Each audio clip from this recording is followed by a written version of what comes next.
तो दिवाली से पहले एक वीडियो में मैंने आपसे प्रॉमिस किया था कि मैं कीगल एक्सरसाइजेस को जैसे ही इंक्लूड करूंगी अपने रूटीन में वैसे ही आप लोगों के साथ शेयर करूंगी। तो बहुत सारी वीडियोस मैंने चेक करी, उनमें से जो बहुत प्रैक्टिकली पॉसिबल एक्सरसाइजेस हैं जो हम कर सकते हैं और बहुत ज़्यादा जो टाइम टेकिंग नहीं है, वो मैंने चूज़ की और वो मैं अब धीरे धीरे अपने रूटीन में कोशिश कर रही हूँ कि शामिल करती रहूँ बाकी के सारे रूटीन के साथ, जिसमें वॉक भी मेरी कंटिन्यू चल रही है। आज मतलब आज नहीं, 1 हफ्ते की फ़िलहाल वॉक की छुट्टी, क्योंकि जिसके साथ मैं जाती हूँ उसकी तबीयत कुछ ज़्यादा ख़राब हो गई है। तो उसने मना कर दिया, उसने कहा कि अब 1 हफ्ता तक आप मत ही आना। तो अभी ये जो एक्सरसाइज़ है जो मैं कर रही हूँ, ये मॉर्निंग के टाइम पे कर रही हूँ। जब मेरी वॉक स्टार्ट हो जाएगी तो हो सकता है मैं इन्हें शाम को करूँ। तो कीगल एक्सरसाइज, देखिए आप लोगों को थोड़ा कन्फ्यूजन होगा। जो पेल्विक फ्लोर की मसल्स होती है ना, वो स्ट्रॉन्ग करने के लिए कीगल एक्सरसाइजेस की जाती हैं, जिससे जो एक टाइम के बाद हम लेडीज को जैसे टॉयलेट वगैरह रोकने में और दिक्कत होने लगती है। मतलब हम खांसते हैं, छींकते हैं तो टॉयलेट निकल जाती होगी। आपने अपनी फैमिली की बुजुर्ग औरतों के साथ ये प्रॉब्लम होती हुई देखी होगी। तो अपनी उम्र भी वही होने वाली है धीरे धीरे। तो वही चीज को कंट्रोल करने में हेल्प करती हैं पेल्विक, ये जो अपना कीगल एक्सरसाइजेज हैं वो। और यूट्यूब में वैसे तो बहुत अच्छे-अच्छे प्रोफेशनल्स जो हैं वो इसकी ट्रेनिंग दे रहे हैं। मैंने बहुत सारी वीडियोज़ देखने के बाद कुछ एक एक्सरसाइज़ेज़ चूज़ की हैं और अगर आप कहेंगे तो फिर मैं कोशिश करूँगी कि जो मैंने अपने रूटीन में शामिल की वो आपके साथ बहुत जल्दी शेयर कर दूँगी। वरना आप खुद भी देख सकते हैं, कीगल एक्सरसाइज़ करके डालेंगे यूट्यूब में, या आप गूगल क्रोम में भी डालेंगे ना, तो आपको बहुत सारे जो आसन हैं और जो व्यायाम हैं वो दिख जाएँगे। इसको करने में मुश्किल से 10 मिनट भी नहीं लग रहे हैं। और लेकिन ये अगर आपकी रूटीन में शामिल हो गई तो आप भविष्य में आने वाली एक बहुत बड़ी प्रॉब्लम से बच सकते हैं, क्योंकि ये एक ऐसी प्रॉब्लम है, यूरिन होल्ड ना कर पाना। इसकी वजह से ज़्यादातर जो लेडीज़ हैं, वो भविष्य में कहीं आने-जाने को लेकर भी प्रतिबंधित हो जाती हैं। कहीं जाने से पहले उन्हें 100 बार सोचना पड़ता है कि कहीं जाएँ, ना जाएँ। और भारत में तो शर्म-लिहाज का इतना बड़ा आलम है कि औरतें जाके कहीं जाती भी हैं तो मतलब उन्हें अगर टॉयलेट आ भी रही होती है, तो वो खुल के किसी के सामने बोल भी नहीं पाती है, मतलब जो कि गलत है। एक्चुअली ऐसा होना नहीं चाहिए। ये एक नेचुरल चीज़ है और अगर कुछ हो रहा है, इस तरीके की कुछ प्रॉब्लम है तो बताने में शर्म नहीं आनी चाहिए। लेकिन वही है ना, हम लोग की ऐसी हम लोग ऐसा सिखाया गया है हम लोगों को, तो जो कि नहीं होना चाहिए। तो ऐसी प्रॉब्लम ही नहीं आए, इसके लिए ये जो एक्सरसाइज़ है इसको एक टाइम के बाद अपने रूटीन में शामिल कर लेना चाहिए। ज़रूरी नहीं है कि आप 40 होने का वेट करें, पहले भी कर सकते हैं। और पेल्विक फ्लोर की मसल्स को स्ट्रॉन्ग करना तो वैसे भी, अगर आप प्रेगनेंसी के टाइम पे नॉर्मल डिलीवरी भी चाहते हैं ना, तो भी कर सकते हैं। अगर आपको कोई प्रॉब्लम है, अगर कोई इश्यू है, अगर आपको लगता है कि कोई एक्सरसाइज़ आपको अपने रूटीन में शामिल करने से पहले डॉक्टर से कंसल्ट कर लेना चाहिए, तो आप अपने डॉक्टर से कंसल्ट करेंगे पहले, उसके बाद ही किसी तरीके की एक्सरसाइज़ को या कीगल एक्सरसाइज़ को अपने रूटीन में शामिल करेंगे। लेकिन अगर आप फिट एंड फाइन हैं, आपको ऐसा कोई प्रॉब्लम नहीं है, तो आप कर सकते हैं। इसमें कोई बहुत बड़ी सोचने वाली बात नहीं है। अब बात आती है कि टाइम कैसे निकालें, तो एक बार सोच के देखिए कि आपके घर में जो भी आपकी सासू माँ या मदर जो भी रहते हैं, वो इस प्रॉब्लम से कितने परेशान हैं, और उनकी दिक्कतों को सोचते समझते हुए, याद करते हुए आप टाइम निकालने की कोशिश कीजिए। टाइम निकल जाएगा, बहुत ज़्यादा टाइम टेकिंग काम है नहीं ये। अच्छा, इसके बाद एक अनुलोम-विलोम मैं कर रही थी बहुत टाइम तक, फिर छूट गया था वो फेस्टिवल्स की वजह से, और बच्चे वगैरह आ गए थे। तो अभी 5-7 मिनट का ये भी मैं इंक्लूड कर लेती हूँ। इसके अलावा मैं और कोई प्राणायाम नहीं कर कर रही नहीं। मुझे मतलब यही काफ़ी लगता है अनुलोम-विलोम, अगर मैं 8 से 10 मिनट कर लेती हूँ, तो मुझे ये मेरा फ़ेवरेट वाला प्राणायाम है। और इसके अलावा फिर मैं इतना टाइम मैनेज नहीं कर पा रही हूँ। कोशिश करूँगी कि आगे करूँ।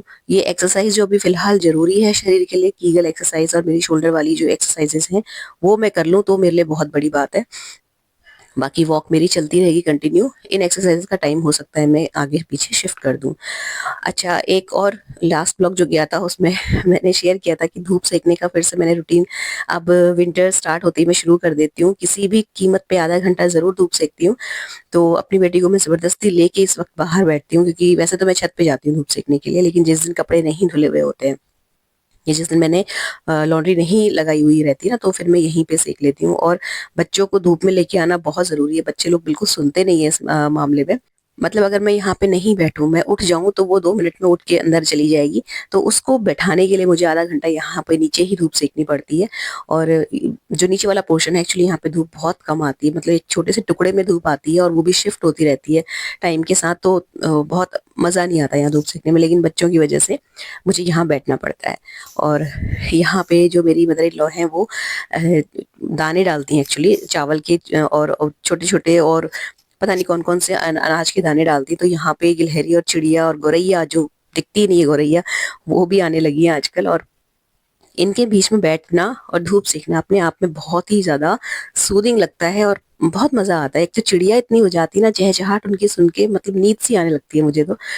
और मतलब उनका कहना है मेरी मदर इन लॉ का कि मैं चली भी जाऊँगी तो ये जो काम है तुम जारी रखोगी, छोड़ना नहीं। तो अब वो जब जाएँगी तो उसके बाद फिर मैंने ये ड्यूटी पकड़ लेनी है, डेली मॉर्निंग चिड़ियों को और गिलहरियों को दाना डालने की। तो बहुत सारी चीज़ें होती हैं ना जो हम बड़ों से सीखते हैं और बहुत इम्पैक्टफुल होती हैं, तो उनमें से एक ये भी है। अच्छा, 2-1 दिन में हमें निकलना है जयपुर बेटी की कॉन्वोकेशन के लिए, तो उससे रिलेटेड शॉपिंग तो हो चुकी है। लेकिन जो बाकी तैयारियाँ हैं वो मुझे करनी हैं और नेक्स्ट टू नेक्स्ट डे हमें निकलना था। तो इसके लिए जो ये मतलब जो तैयारी, जो पैकिंग वगैरह है, देखिए हम तो कर लेते हैं, हम लोग घर पे रहते हैं, लेकिन हस्बैंड वगैरह की जो पैकिंग है ना, उसमें उसके लिए उनको स्पेसिफिकली टाइम निकालना पड़ता है। तो मतलब मेरा ये कहना था कि आप बस अपने जो कपड़े हैं वो हम लोग डिसाइड कर लें कि क्या पहनना है। मेरा और मेरी डॉटर का तो डिसाइडेड है, बट मेरे हस्बैंड का डिसाइडेड नहीं था। और मेरी बेटी का कहना था कि तीनों जो हैं फिर से, मतलब आप दोनों, मैं और मेरे हस्बैंड जो है, कपड़े जो है हमारे मैच करते हुए होने चाहिए। ट्विनिंग करना आप लोग, जैसे आप लोगों ने दिवाली में की थी, बेटियों को ज़्यादा रहता है ना। तो अब चक्कर ये है कि मेरी तो साड़ी डिसाइडेड है। अब उसके हिसाब से कलर कोऑर्डिनेट करके मेरे हस्बैंड की ड्रेस सोचना और निकालना, ये अपने आप में एक बहुत बड़ा चैलेंज था, क्योंकि शॉपिंग, मतलब वो कपड़े खरीदने के मूड में बिल्कुल भी नहीं थे, ना ही मैं थी किसी तरीके की अननेसेसरी शॉपिंग जस्ट इस चीज़ के लिए करने के लिए कि मतलब हमें कोऑर्डिनेट करना है कपड़ों के लिए। तो फिर मतलब मैंने डिसाइड किया कि मैं देखती हूँ, ढूँढती हूँ, कुछ ना कुछ मिल जाएगा ऐसा जो हमारे कपड़े जो है हम लोग ट्विनिंग कर सकें। तो अभी फ़िलहाल यहाँ पे ना मैं आलू के पराठों की तैयारी कर चुकी हूँ रात के डिनर के लिए, और ये मिर्च का अचार। अभी एक जो वीडियो पिछली बार गया था ना, उसमें मैंने भगवान जी के गरम कपड़े आप लोगों को दिखाए थे। तो कोई सब्सक्राइबर पूछ रहे थे कि क्या वो आपने बनाए हैं, तो वो मैंने ही बुने हैं एक्चुअली, क्रोशिया से बुने हैं। इसके अलावा जैसे नॉर्मल जो निटिंग होती है ना, उससे भी बना के मैंने बहुत सारे कपड़े भगवान जी के बनाए हैं ऑलरेडी। तो उनका सबका ट्यूटोरियल वीडियो मेरे चैनल पे अवेलेबल है, अगर आप चाहें तो उसका लिंक डिस्क्रिप्शन में मैं दे दूंगी, दूसरा चैनल आप विजिट कर सकते हैं। कुशन कवर जो बनाए थे क्रोशिया वाले, वो भी, उसका भी मैंने ट्यूटोरियल वीडियो बना के अपलोड कर दिया है। तो मैं आपको अपने चैनल का ही लिंक डिस्क्रिप्शन में डाल दूंगी, दूसरा वाला जो है, तो आप सारी वीडियोस वहाँ जाके चेकआउट कर लीजिएगा, बहुत हेल्प मिलेगी आपको। और भगवान जी की जो लहंगा वगैरह है और जो उनकी पूरी ड्रेस है, वो मैंने साइज वाइज मूर्तियों की साइज के अकॉर्डिंग बुन के उसका ट्यूटोरियल बना के अपलोड करा हुआ है, आप देख लीजिएगा जाके। चैनल का लिंक ही मैं दे दूंगी, तो आप सारी वीडियोस और क्या क्या मैंने अपलोड किया हुआ है वो जाके विजिट जरूर कर लीजिएगा, आपको बहुत हेल्प मिलेगी इन सारी चीज़ों में। मैं तो अपने कपड़े, मतलब हमारे तो डिसाइडेड है मेरे और मेरी बेटी के, लेकिन मेरे हस्बैंड जो है वो अभी अपने कपड़ों के साथ स्ट्रगल कर रहे हैं, अलमारी में ढूंढ रहे थे। तो मुझे जल्दी जल्दी ये सारा काम निपटा के जाना था उनके पास और देखना था। फिर हम तीनों ने मिलकर डिसाइड किया कि मतलब हमें मिल गए थे एक कलर कोऑर्डिनेट करते हुए, उनका जो पूरा का पूरा पैंट और शर्ट का मैच हमने बना लिया था। क्योंकि किसी भी तरीके का देखिए शॉपिंग करने का ना तो मन था और ना ही टाइम था। तो ये लग रहा था कि जो है अवेलेबल उसी से देखते हैं, कलर कोऑर्डिनेट करके और ट्रेनिंग वाले कपड़ों को मैच करके। नहीं हुआ तो कोई बात नहीं, हो गया तो बहुत अच्छी बात है। तो फाइनली वो हमें मिल गया। अब जो है वो अपने कपड़े पूरे डिसाइड करके फिर वो तो चले गए ऑफिस, और मेरा यहाँ पे जो है आयन का काम स्टार्ट हो गया, क्योंकि जो कपड़े ले जाने हैं उनको, मतलब वो सब अंदर से निकाले थे, तो सारे जो है उनको प्रेस करनी और उसके बाद उनको जगह पे अच्छे से लगाना, ये सारा काम करना था। फाइनल पैकिंग तो अगले दिन ही होगी। लेकिन ये है कि जो जो कपड़े पहनने हैं दिन के हिसाब से वो डिसाइड हो गई। ये एक बहुत बड़ा काम लगता है मुझे, क्योंकि सबसे बड़ा काम यही रहता है कि आपने क्या पहनना है किस दिन, और उसको डिसाइड करना, उसको निकालना। ये सबसे बड़ा काम है। पैकिंग का फिर उतना हेडेक नहीं रहता है, क्योंकि आपने सब कुछ सोच लिया, तो आपको जस्ट सामान रखना है सूटकेस में। तो ये वाला जो काम है ना, आयरन करके सारे कपड़े रखना, ये मैं भी कर रही हूँ। जितना काम आज निपट जाएगा अच्छा है, क्योंकि नेक्स्ट डे मॉर्निंग किसी, मतलब हमारे ही फैमिली का ही मतलब फैमिली तो नहीं, दूर के रिश्तेदार हैं, उनके वहाँ कुछ फंक्शन है, शादी से पहले की जो रिचुअल्स होती हैं स्टार्ट हो गई है उनके वहाँ। तो उसके लिए हमें जाना है नेक्स्ट डे मॉर्निंग के टाइम पे। तो वो वाला जो काम है, उसकी जो प्लानिंग है वो भी मुझे देखनी है। मतलब जैसे कौन से क्या, मतलब कपड़े वपड़ा निकालना, और नेक्स्ट डे मॉर्निंग में सारी चीज़ जल्दी करनी पड़ेंगी, ब्रेकफास्ट लंच सब कुछ टाइम से मैनेज करके मुझे जाना है। तो वो वाला सब काम भी देखना था। तो बस मैंने यहाँ पे और कुछ नहीं किया इसके अलावा। सारे कपड़े जो ज़रूरी थे, जिनको प्रेस करना ज़रूरी था, उनको प्रेस करके इस कमरे में मैंने डंप कर दिया है। और उसके बाद जो है, मैं आपको अपने घर का हाल दिखाऊँ पहले। पूरा घर फैल गया है इस चक्कर में, कपड़े वगैरह ढूँढने के चक्कर में। ये मेरी बेटी का कमरा है, जो कि जब वो 1 आध दिन के लिए बाहर निकलती है ना, मैं तभी अच्छे से मैनेज उसको अच्छे से अरेंज कर पाती हूँ। पूरा कमरा फैला हुआ है कपड़ों को ढूँढने में, और बेड बॉक्स वगैरह खोला था, तो इस चक्कर में कुछ भी समेटने का टाइम नहीं मिला। और ये यहाँ पे मेरे जो है डिनर की प्रेप मैं जो करके गई थी, वो है आलू का मसाला नहीं बनाया था, सॉरी, बॉईल करके ठंडे होने के लिए रखे हैं इनको। फिर बाद में इसमें सारी चीज़ें मिला के फिर मैं इसका स्टफिंग रेडी करूँगी। और ये निकाली है मैंने मैक्रोनी, जो कि कम पड़ गई थी, तो फिर मैंने अपनी बेटी से मंगाई थी। इसको मैं बॉईल करके रख दूँगी, नेक्स्ट डे मॉर्निंग बन जाएगी फटाफट से। लेकिन बॉईल मैं अभी करके रख दूँगी इसको, बॉईल करके निखार के धो के। और इसके अलावा जो एक काम और करना है आज के लिए, जो डिसाइडेड था, वो था मेरे हस्बैंड के सिर पे हेयर कलर लगाना। क्योंकि उनको मतलब कुछ फ़र्क नहीं पड़ता उनकी बला से, लगे ना लगे हेयर कलर उन्हें कोई फ़र्क नहीं पड़ता, लेकिन मुझे पड़ता है। तो मैं उनको मतलब ज़बरदस्ती याद दिला के पकड़ के उन्हें हेयर कलर लगा देती हूँ। और मैंने उनको बोल के रखा था कि जब आप आओगे तो आपको पहले हेयर कलर लगाना है, उसके बाद आप नहाने जाना। तो वो अभी सामान लेते हुए आए हैं दोनों। मतलब पिता पुत्री गए थे अपने लिए सामान लेने के लिए, चटर-पटर, और थोड़ा-सा वो बेटी को ड्राइविंग का भी बीच-बीच में सिखाते रहते हैं। तो दोनों जब लौट के आए, तो उसके बाद फिर मैंने उनके हेयर कलर लगाया। उसके बाद फिर मैं आ गई यहाँ पे पराठे सेकने के लिए और मैक्रोनी बॉईल करने के लिए। ये रहेगा कि अगर मैं मतलब मैक्रोनी जो है वो बॉईल करके रहेगी ना, तो सुबह बस उठ के मुझे मसाला बना के इसको बनाना होगा। तो हम मतलब मैं, मेरे हस्बैंड और जो मेरी ननद है, हम 3 लोग जाएँगे सिर्फ़।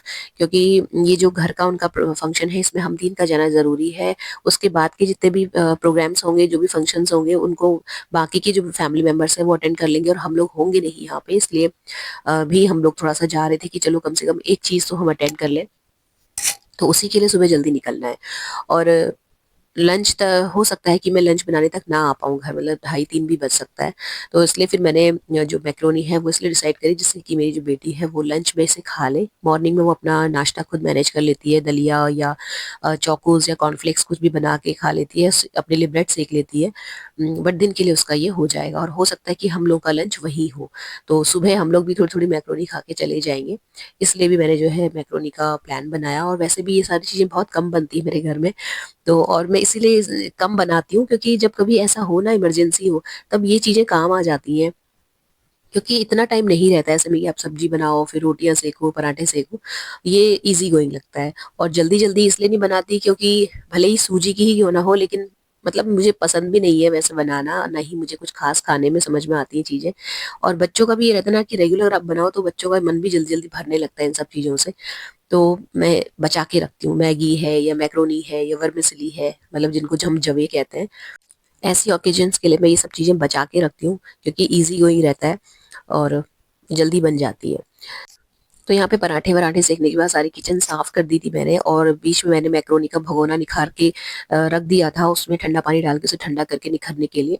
और उसके बाद मैंने इसमें थोड़ा-सा ऑयल का हाथ लगा के इसको एक बोल में करके फ्रिज में रख दूँगी, और जिससे ये रहेगा कि ये चिपकेगी नहीं आपस में, नहीं तो चिपक जाती है। तो हल्का-सा तेल का हाथ मैंने लगा दिया था इसमें।